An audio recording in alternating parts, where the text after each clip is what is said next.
तुलसीदास और हनुमान जी। एक समय की बात है, गोस्वामी तुलसीदास जी नाम के एक महान भक्त थे।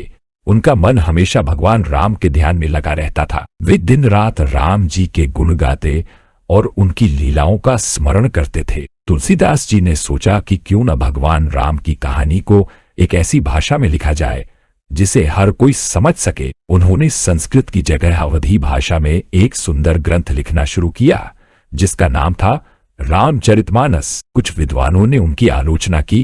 वे बोले, यह तो संस्कृत में नहीं है, क्या यह भगवान को पसंद आएगा?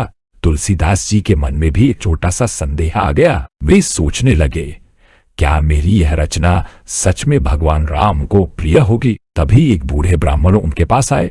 उनके चेहरे पर एक अद्भुत शांति थी।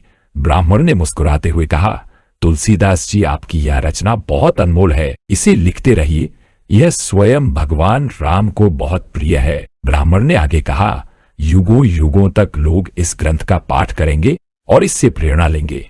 इन शब्दों को सुनकर तुलसीदास जी के मन का सारा संदेह दूर हो गया। उनके हृदय में एक नई आशा और शक्ति भर गई। तुलसीदास जी ने उस ब्राह्मण को प्रणाम करने के लिए सिर झुकाया। जब उन्होंने फिर से ऊपर देखा तो उनकी आंखें आश्चर्य से खुली रह गईं। वह बूढ़ा ब्राह्मण नहीं था, बल्कि स्वयं पवन पुत्र हनुमान जी थे।